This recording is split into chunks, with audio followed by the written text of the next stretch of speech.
In your headlines, Honorable Jamel Robinson shares the latest in his periodic national health update. For the CCI-sponsored Robotics Symposium, and the Ministry of Finance has issued a revised schedule.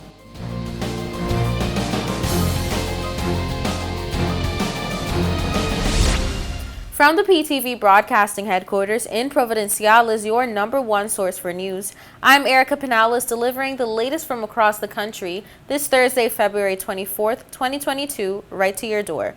Newswatch starts now. Persons approved for the Friday, February 25th stimulus distribution process, listen closely.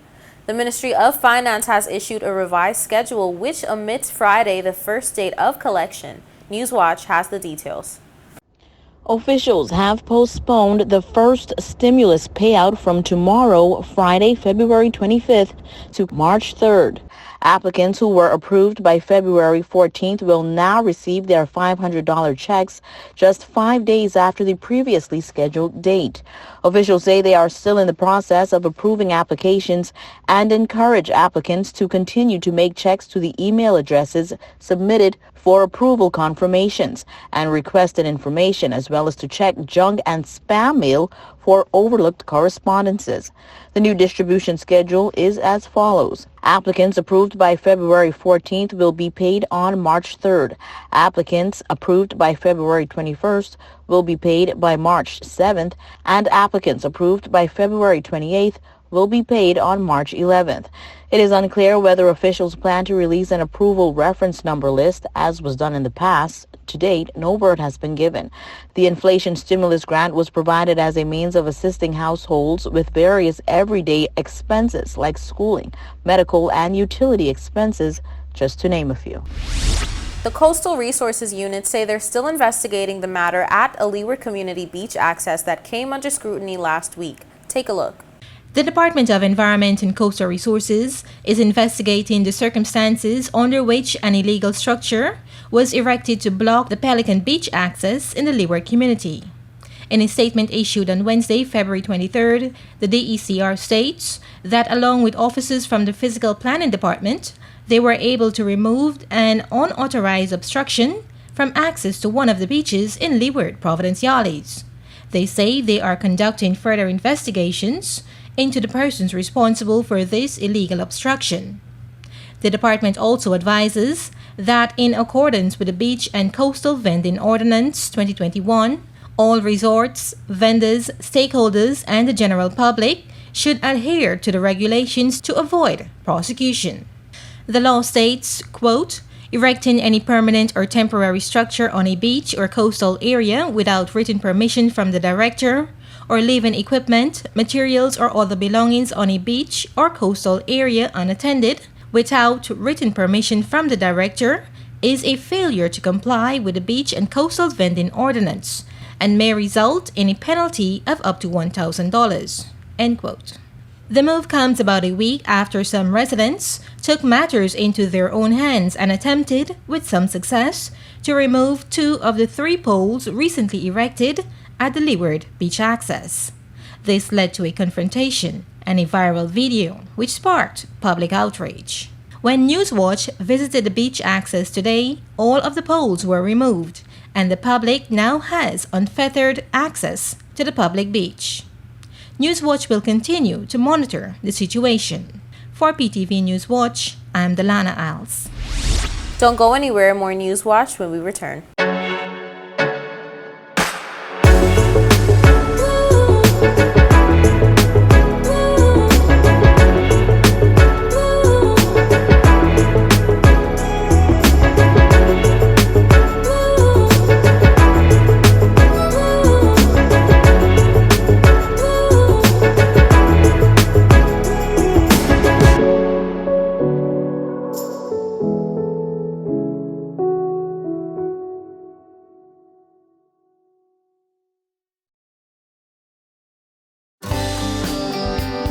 This is a reminder that all PTV service accounts are due on the first day of each month. Accounts should be brought up to date by the 28th of the month to avoid disruption in service. Payments may be made on our office at Stubbs Diamond Plaza, Providenciales, Mides Plaza, North Caicos, and Airport Road in South Caicos. Payments may also be made online using Scotiabank, CIBC First Caribbean Bank, and Royal Bank of Canada. Please allow 3 business days for online payments to be processed. We thank you for your cooperation.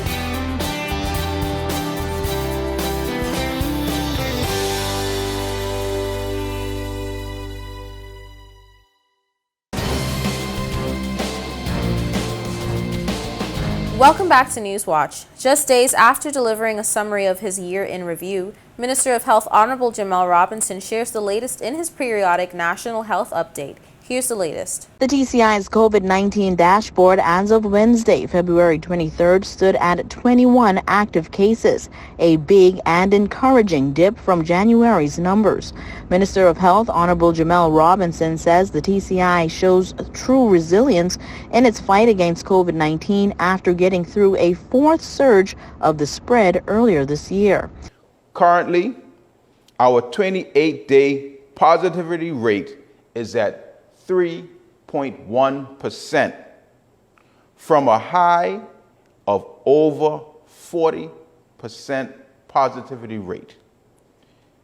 Currently, we have 0 confirmed COVID-related hospitalizations, again, from as high as 9 confirmed COVID-related hospitalizations during this most recent surge.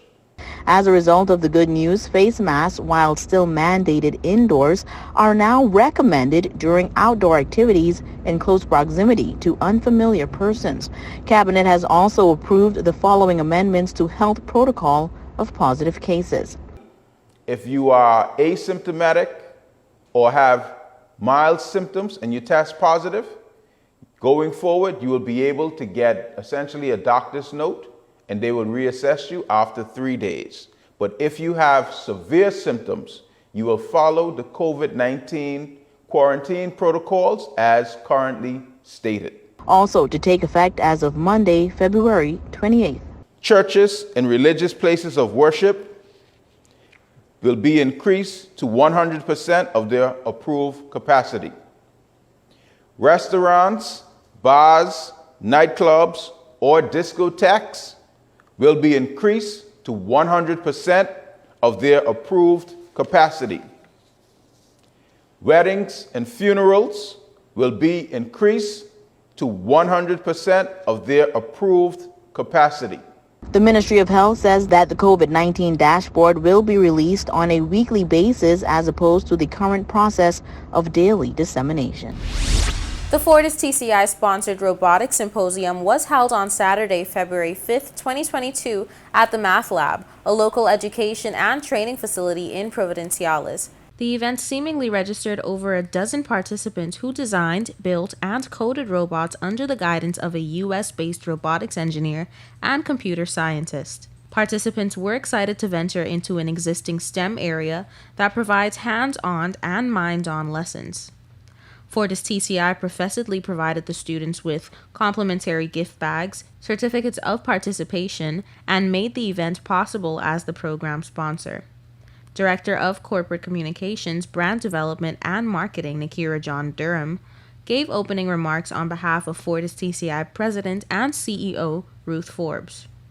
Founder of the Math Lab, Lakense Mizik, organized the program and expressed gratitude for the company's support. Newswatch learns that he was pleased by the enthusiasm showcased by the participants. We gathered that Fortis TCI has a 3-year agreement with the Math Lab to serve as the exclusive sponsor with a commitment of $20,000 per annum for 3 years to fund its STEM programs.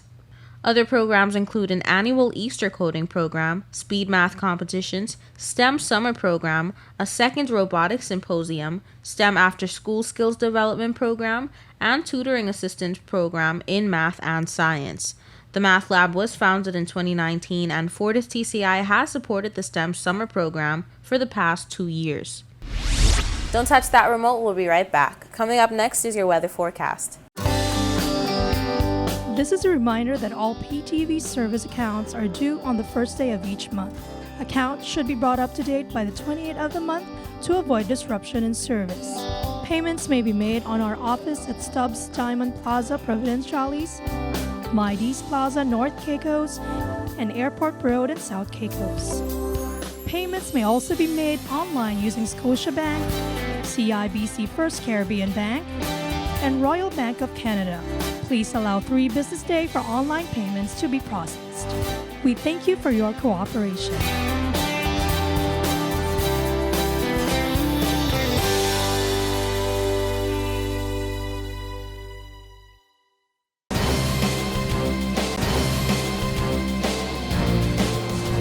Welcome back to Newswatch. Here's the latest in your weather forecast. Here's your weather forecast for February 25th, 2022. For the nation's capital, Grand Turk, on Friday, mostly sunny skies, high 79, low 74, winds east-northeast at 15 to 25 miles per hour. For South Caicos on Friday, mostly sunny skies, high 79, low 75, winds east-northeast at 15 to 25 miles per hour. For North and Middle Caicos on Friday, sunshine and clouds mixed, high 80, low 74, winds east-northeast at 15 to 25 miles per hour. For Parrot and Pine Key on Friday, mostly sunny skies, high 80, low 74, winds east-northeast at 15 to 25 miles per hour. And on Providenciales on Friday, mostly sunny skies, high 80, low 74, winds east-northeast at 15 to 25 miles per hour. Now for your sunrise and sunset. Sunrise 6:19 a.m., sunset 5:49 p.m., and for your high tides and low tides, high tides 2:17 a.m., 2:45 p.m., and low tides 8:50 a.m., 8:50 p.m. And that's it for your weather forecast. We'll be right back with more Newswatch.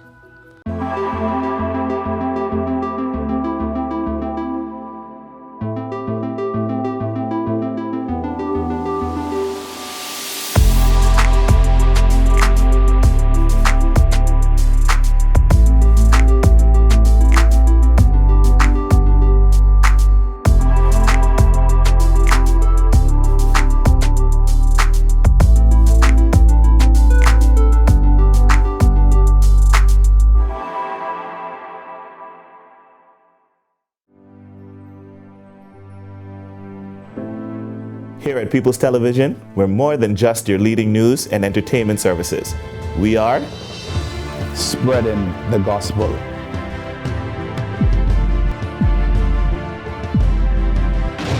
We are breaking barriers. We are preserving the culture. Each one, teach one. We are committed to excellence. We're creating change. We are creating memories. We are the future. I am PTV. I am PTV. I am PTV. I am PTV. We are PTV. We are continuing the legacy. We are PTV.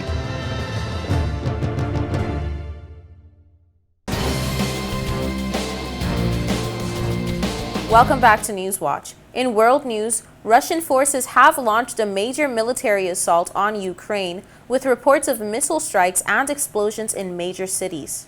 Ukrainian officials said Thursday that the country's military was fighting to repel a full-scale invasion by Russia on at least 3 fronts. After U.S. President Joe Biden accused Vladimir Putin of personally choosing to carry out a premeditated war that will bring a catastrophic loss of life and human suffering. Russian shelling began early Thursday morning in Ukraine, just moments after Putin said he had decided to conduct a special military operation aimed at the demilitarization and denazification of the neighboring country. He called on Ukraine's forces to lay down their arms and surrender their country to Russian control, and warned the U.S. and NATO not to interfere or they would face consequences they have never seen. A CBS News team close to the Russian border in the country's east reported late Thursday that they heard shelling throughout the day, and Russian forces have moved onto Ukrainian territory. The invasion comes just 2 days after Putin recognized the self-declared People's Republics of Donetsk and Luhansk in the Donbas region as independent, sending shockwaves across the globe and sparking a round of sanctions from the west. Russia had amassed roughly 190,000 forces near the Ukrainian border before the invasion began. Addressing the invasion Thursday morning was the TCI's Governor Nigel Dakin. He says the Turks and Caicos Islands stands with Ukraine, in line with the stated position of the United Kingdom. Prime Minister Boris Johnson, in his address, said the UK will work with their friends and allies around the world for however long it takes to ensure that the sovereignty and independence of Ukraine is restored. Johnson says the act of wanton and reckless aggression by Russia is an attack on democracy and freedom in East Europe and around the world. For PTV News Watch, I'm Delana Als. This story has so much valid information that we thought we'd run it again just in case you missed it.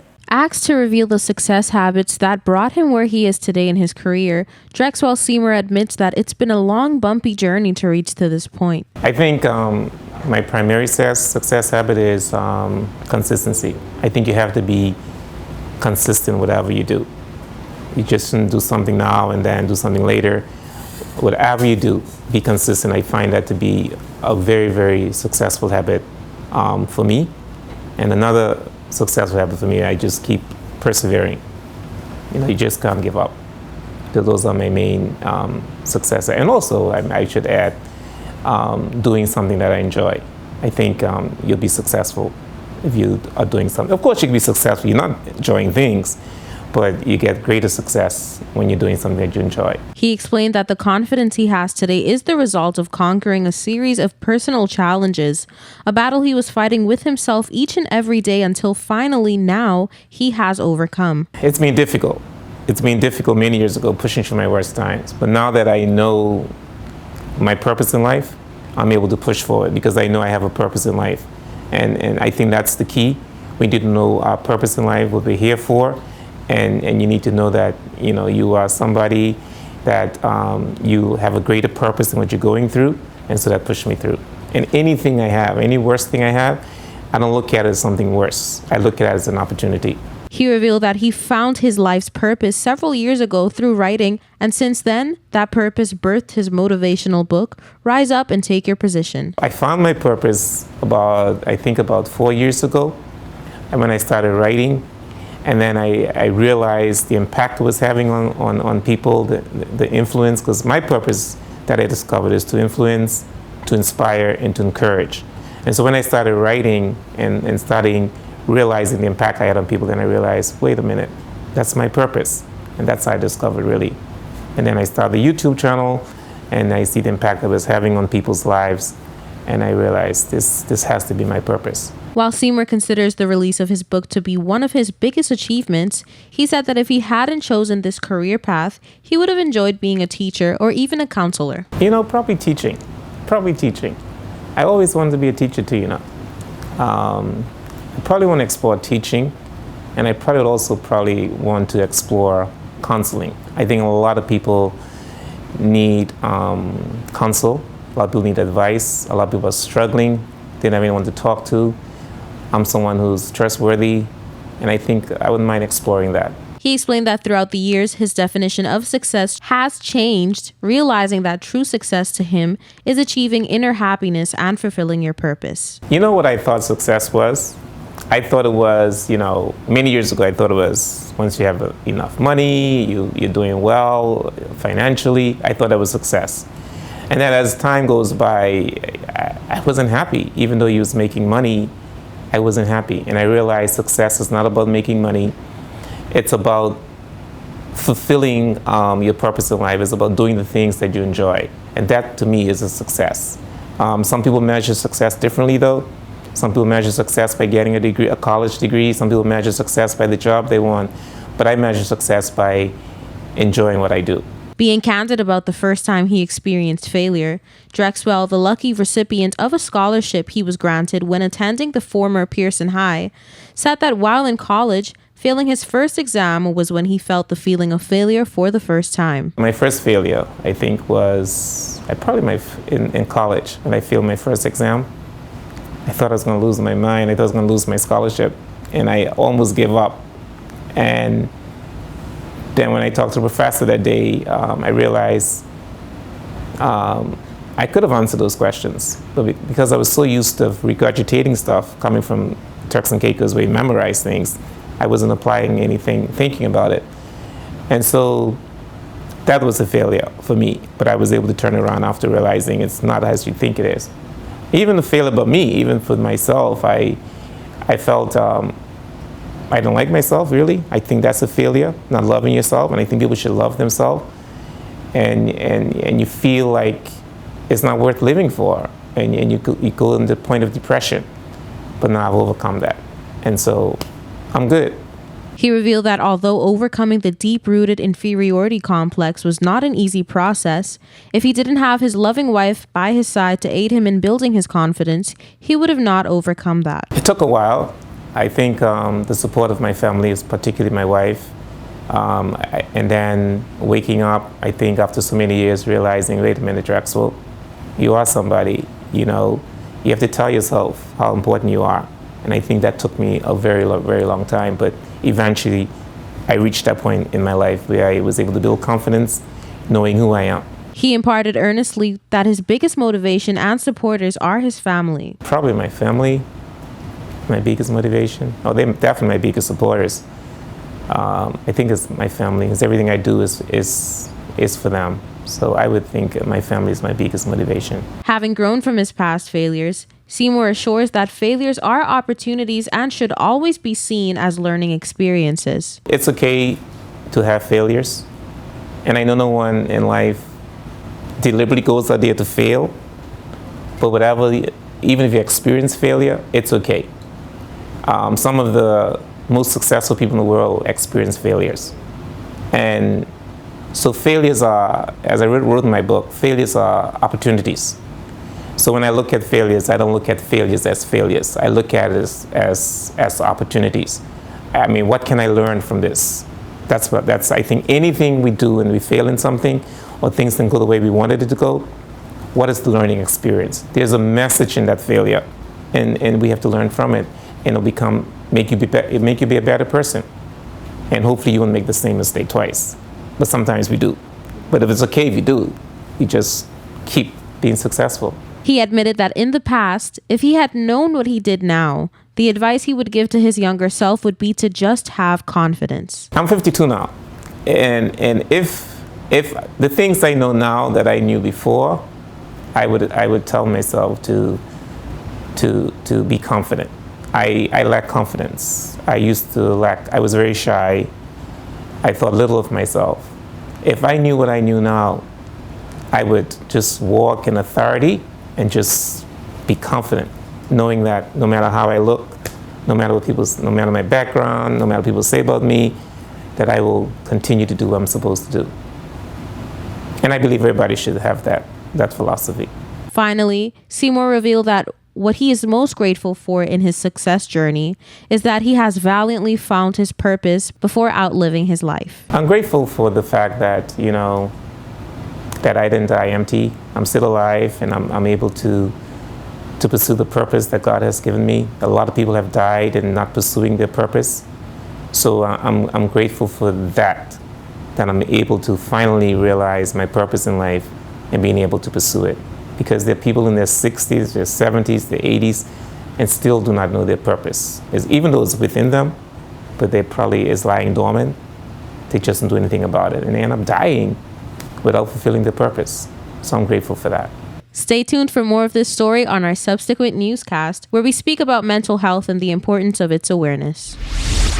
That brings us to the end of this edition of The Real News. I hate to leave you so soon, but of course, you can join us right back here every weekday at 6:30 p.m. and tap into our social media platforms at www.ptv8tci.com. I'm Erica Pinales, keeping you informed, updated, and affiliated. Until next time.